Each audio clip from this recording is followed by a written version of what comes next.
Points రాసుకోండి అని చెప్పారు కదా శ్రీనివాస్ రెడ్డి గారు, పాయింట్స్ రాసుకోమని మీరే కదా చెప్పారు.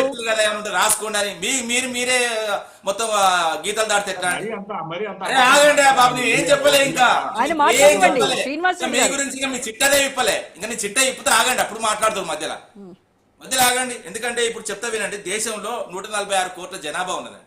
సరే, జనాభా 146 కోట్ల జనాభాను పక్కకు పెడితే ముఖ్యంగా ఓట్లు 97.98 కోట్లు ఉన్నాయి.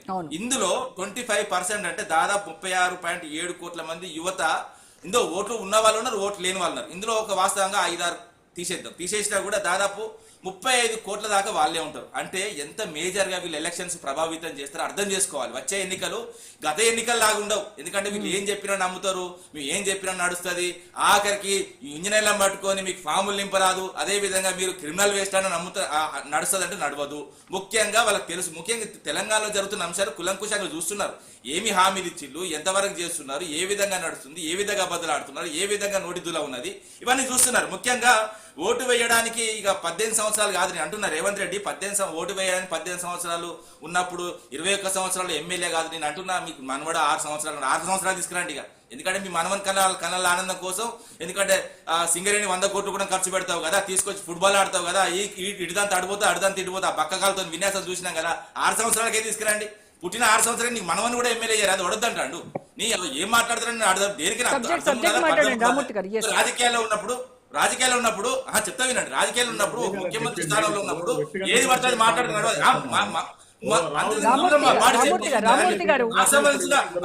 కేటీఆర్ గారు కొడుకుని చేసినప్పుడు లేదు, ఇప్పుడు వీళ్ళకి వస్తాను నేను అడిగితే. ఒక్క నిమిషం, కేటీఆర్ కొడుకు అన్నప్పుడు ఏం లేదు, ఏది పడతానొచ్చు. మేమంటే మాత్రం వాడు అంటే మీకు న్యాయం మాకు న్యాయమా? మీరు సంసారం మేము చేస్తే వ్యభిచారమా? ఇది ఎక్కడదండి? ఆగండి ఆగండి బాబు, ఆగండి, రాసుకోవా బాబు. అవసరమైతే రామూర్తి గారు వాళ్ళు అన్నారు కాబట్టి మేము అన్నాం కాదు. వాళ్ళు విమర్శలు చేస్తే మీరు సద్విమర్శలు చేయండి, అంతేగాని ప్రతి విమర్శలు వద్దు దయచేసి. అది కాదు మన టాపిక్, అది కాదు రామూర్తి గారు. రానివ్వండి. నేనేమంటున్నా, 21 సంవత్సరాలకు ఆ పరిణితి ఎట్లా ఉంటది? పరిపాలకుని పరిణితి వేరు, ఓటు వేయడానికి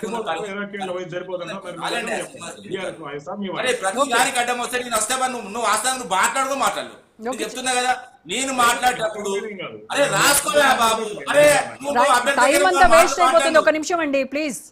అరే ఒక్క నిమిషం ఆగరాదండి. మళ్ళీ కూడా చెప్తున్నా, ఇప్పుడు సీజీఎల్ చేస్తున్నది కానీ అదే విధంగా ఇప్పుడు మొత్తం జెన్జీలు చేస్తున్న ఉద్యమంగా ఇప్పుడు జార్ఖండ్ కూడా నడుస్తున్నది. ఆడ వ్యవస్థ తీవ్రంగా ఉన్నది. అదే విధంగా అక్కడ ఏజ్ లిమిట్ కానీ అది యూపీఎస్సీసీ సంబంధించిన ఎగ్జామ్స్ కానీ చాలా గ్యాప్ తోనే పడుతున్నాయి కాబట్టి అక్కడ యువత ఎక్కువ ఆగ్రహంతో ఉన్నారు. ముఖ్యంగానే దేశంలో మొన్న దేశ రాజధానిగానే జరిగిన ఉద్యమం ఇప్పుడు జెన్జీలు అది రాష్ట్రాలకు వస్తున్నది.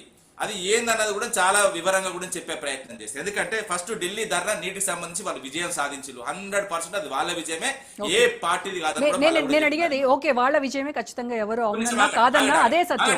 కానీ రామూర్తి గారు తెలంగాణలో 9.5 ఏళ్ల పాలనలో బీఆర్ఎస్, ఎందుకంటే 3 అంశాలు చెప్తా చెప్పండి. నేను 3 అంశాలు చెప్తా, ఒక నిమిషం ఆగండి. నేను 3 అంశాలు చెప్తా. అదే విధంగా పీకే గెలుపు కూడా, ఎందుకంటే బీహార్ లో పీకే గెలుపు కూడా వాస్తవంగా ఈ జెన్జీలు చేయబట్టి అయింది. అదే విధంగా ఇంకోటి వస్తున్నది సెప్టెంబర్ లో, క్యా బోల్తీ పబ్లిక్ అని ఒక క్యాంపెయిన్ తీసుకొస్తున్నారు. క్యా బోల్తీ పబ్లిక్ మొత్తం దేశవ్యాప్తంగా 28 రాష్ట్రాలు, కేంద్ర ప్రాంతాల్లో వాళ్ళ క్యాంపెయిన్ నడుస్తున్నది. వాళ్ళు పెట్టబోతున్నారు సెప్టెంబర్ లో. అసలు ప్రజలు ఏమనుకుంటున్నారు, ప్రజలు ఏ విధంగా కోరుకుంటున్నారు, దేశ యువత ఏం కోరుకుంటుంది, అసలు దేశ యువతకు కావాల్సింది ప్రభుత్వ ఉద్యోగాలు, ప్రైవేట్ ఉద్యోగాలు, అదే విధంగా ఫెసిలిటీస్, అదే విధంగా దేశంలో రాష్ట్రాల్లో వివిధ రాష్ట్రాల్లో ఏ విధమైన పరిస్థితి ఉన్నది, అదే విధంగా జాతీయ భావం అంటున్నారు కదా, అసలు జాతీయ భావం ఉన్నదా లేదా ఈ రాజకీయ నాయకుల దగ్గర? ఎందుకంటే వీళ్ళ మేనిఫెస్టోలో చెప్తాయండి. ఇప్పుడు బీజేపీ కానీ కాంగ్రెస్ కానీ జాతీయ పార్టీలు అని చెప్పుకుంటారు కదా, జాతీయ పార్టీలు అన్ని రాష్ట్రాలకు ఒకే విధమైన మేనిఫెస్టో ఉండాలి. కానీ ఒక రాష్ట్రానికి ఒకలాగా ఈ ద్వంద్వ నీతి, ద్వంద్వ సిద్ధాంతాన్ని యువత అర్థం చేసుకోవడానికి పరిస్థితి లేరు. ముఖ్యంగా ఏంటంటే ఈ కులాలు, మతాలు, అదే విధంగా రంగు, రుచి, వాసన, ఇంకేమంటారు, ఇవన్నీ చాలా ఉంటాయి. ఈ భేదాలు ఏం చూస్తలేరు. యువత అంతా ఒకటే ఆలోచిస్తున్నారు. ఏ కులం కూడా ఆలోచిస్తలేరు, ఏ మతం కూడా ఆలోచిస్తలేరు. అదే విధంగా దేశం ఎప్పుడైనా దేశంలో ఓట్లు మళ్ళీ కూడా చెప్తున్నా, దేశంలో కానీ రాష్ట్రంలో కానీ అటు పార్లమెంట్ నుంచి ఇటు గ్రామ స్థాయి, ఎందుకంటే వార్డు మెంబర్ ఎలక్షన్ల వరకు అభివృద్ధి పైనే ఎలక్షన్స్ నడవాలి. ఈయన ఏం చేసిండు, ఆ పార్టీ ఏం చేసింది, ఈ వ్యక్తి ఏం చేస్తాడన్న దాంట్లో కావాలి. నా కులపోడు, నా మతపోడు అనే దాని అవన్నీ చూస్తే 2029 ఎలక్షన్స్ లో బీఆర్ఎస్ అధికారంలోకి వస్తుందా? నేను ఒకటి చెప్తున్నా వినండి. ఇప్పుడు యువత వాళ్ళు ఓన్లీ పోరాటం మాత్రమే చేస్తున్నారు. మళ్ళీ ఇప్పుడు రాజకీయాల్లో పూర్తిగా రాజకీయంగా వాళ్ళు రాలేదు. రాజకీయంగా వచ్చిన తర్వాత ఒకవేళ రాజకీయ పార్టీ నేను అడిగింది ఇందాక 9.5 ఏళ్లలో బీఆర్ఎస్ పాలనలో మీరు యువతకు చేసింది ఏంటి చెప్పండి. నేను క్లియర్ చెప్తున్నానండి. యువతకు మేము వాస్తవంగా 23 లక్షల ఉద్యోగాలు కల్పించడం, అదే విధంగా పెద్ద పెద్ద 23 లక్షలు హైదరాబాద్ లో ఒక నిమిషం ఆగండి చెప్తా వినే లెక్కలు చెప్తా వినే. నేను జెన్పాక్ట్లు కానీ అదే విధంగా సెయింట్ కానీ గూగుల్ కానీ అన్ని కంపెనీస్ సాఫ్ట్వేర్ కంపెనీలు చాలా తీసుకొచ్చిన. మళ్ళీ కూడా చెప్తున్నా, జిల్లా స్థాయిలో కూడా మా దగ్గర వరంగల్ ఒక నిమిషం ఆగండి, యువత కోసం ఆగండి బాబు ఆగండి. మీరు ఏం చెప్తారు? మా వరంగల్ కూడా సెయింట్ ఉన్నది, మా టెక్ మహేంద్ర ఉన్నది. ఇలాంటి కంపెనీలు జిల్లా కేంద్రాలు తీసుకొచ్చిన గరుడు మేము. మీరు నవ్వుతే మీ పనులే బయట కనబడతాయి. మీరు ఇది రాలేదు, మీది అయిపోయింది, మీ పనులే కనబడతాయి. అదే విధంగా మీ వ్యాంగ్రాస్త్రాలు ఇక సరిపోతాయి. మేము ప్రైవేట్ రంగంలో పాటు ప్రభుత్వ ఉద్యోగాలు కూడా 1,80,000, నేను మళ్ళీ కూడా చెప్తాను 1,60,083 ఉద్యోగాలు ఇచ్చింది వాస్తవము. అదే విధంగా మళ్ళీ కూడా ఆర్థిక శాఖ అనుమతి తీసుకున్నది 2,32,328 ఉద్యోగాలు. అదే విధంగా నోటిఫికేషన్ 2,02,730 ఉద్యోగాలు. అదే విధంగా వచ్చిన ఉద్యోగాలు కూడా చెప్తున్నా 1,60,083 ఉద్యోగాలు. అదే విధంగా మేము నోటిఫికేషన్ వేసి మేము ఎగ్జామ్స్ నిర్వహించినది కూడా వీళ్ళు వేల ఖాతాలు వేసుకొని ఇప్పటికి కూడా 55,000, 60,000 కూడా అంటాడు, 70,000 అంటాడు, 1,00,000 అంటాడు. ఊరికే అద్దులేదు. వీళ్ళు వాస్తవానికి నోటిఫికేషన్ వేసిందో 16,000 ఉద్యోగాలు సంవత్సరంలో ఉపరిస్తారని 31 నెలలు 32 నెలలు అయింది. 32 నెలల నుంచి వాస్తవంగా ఇలా 2 లక్షల ఉద్యోగాల గురించి మాట్లాడరు. ఏమనంటే వచ్చిన తర్వాత మేము అది చేసినాం. ఏం చేసినండి మీరు? నేను చెప్తున్నా, రాష్ట్ర ఆదాయాన్ని మింగుతున్నారు, ఆఖరికి అప్పులు తీసుకుని 1,00,000. వాస్తవం చెప్పాలంటే ఈ వరంగల్లో చెప్పిండు మాకు, మళ్ళీ కూడా చెప్తున్నాడు. ఎందుకంటే మా వరంగల్ వచ్చి 18,500 కోట్లు రాష్ట్ర ఆదాయం వస్తుంది. అది కలిపితే 5 లక్షల కోట్లు. దాని తర్వాత వీళ్ళు తీసుకొచ్చి 4.5 కోట్లు. మొత్తం కలిపితే 10 లక్షల కోట్లు అవుతుంది. 10 లక్షల కోట్లతో ఏం చేసినట్టు ఎవరు చెప్పాడు? అడగండి, రాహుల్ గాంధీని అడగండి. ఆస్క్ మీ ఎనీథింగ్ అంటున్నాడు కదా ఆయన. ఆస్క్ మీ ఎనీథింగ్ అంటున్నారు ఆయన. ఏందండి? Rahul Gandhi ask me anything అని చెప్పేసి ఒక క్యాంపెయిన్ స్టార్ట్ చేశారు. మీరు కూడా అడగండి. అందులో చేయాలి, రాష్ట్రానికి రావాలి, తప్పించుకొని తిరగద్దు. ముఖ్యంగా మీడియా ముందుకు రావాలి, మీడియాకి అడ్రస్ చేయాలి. ఎందుకంటే రాష్ట్రంలో ఎక్కువ హామీలు ఇచ్చింది రాహుల్ గాంధీ. రాహుల్ గాంధీ నెక్స్ట్ జెన్జీలకు వాస్తవంగా సమాధానం చెప్పాల్సిన పరిస్థితి. ఇంతకుముందు వెంకటరెడ్డి గారు కూడా చెప్పారు. ఒక్క నిమిషం ఆగండి. నేను ఏమంటే ఇంతకుముందు వెంకటరెడ్డి గారు ఏం చెప్పారంటే యువత మొత్తం బీజేపీ వైపు ఉన్నదంటున్నారు.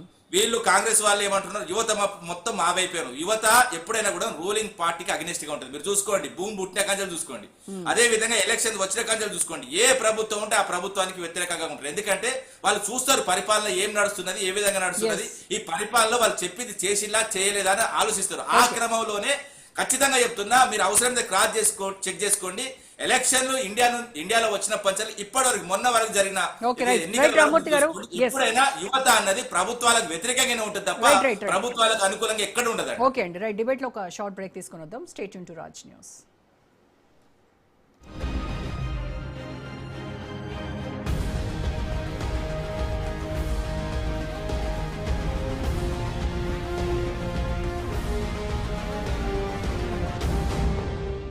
ఏం కొన్నావురా? అమ్మకి 10, అత్తమ్మకి 6, అమ్మమ్మకి 4 కేజీలు చీరలు మామా.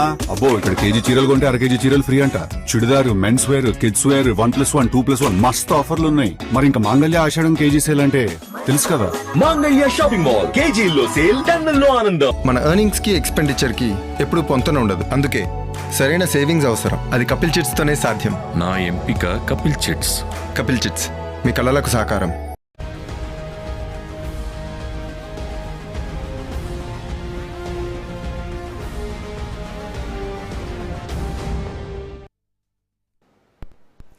రైట్ గా శేషు గారు, ఆర్ఎస్ఎస్ ఏమో జెన్జీ మన్ కీ బాత్ వినాలి అని చెప్తా ఉంది. రాహుల్ గాంధీ ఏమో యువతతో కనెక్ట్ అవ్వాలి, ఆస్క్ మీ ఎనీథింగ్ అని చెప్పేసి ఆయన అంటున్నారు. ఇక ఇక్కడ ఏ ప్రాంతీయ పార్టీ అయినా సరే వాళ్ళు వాళ్ళ ఒక దారిని ఎంచుకుంటా ఉన్నారు యూత్తో, జెన్జీతో కనెక్టివిటీ పెంచుకోవడం కోసం. సో వీళ్లతో కనెక్టివిటీ పెంచుకోగానే వాళ్ళు ఏదో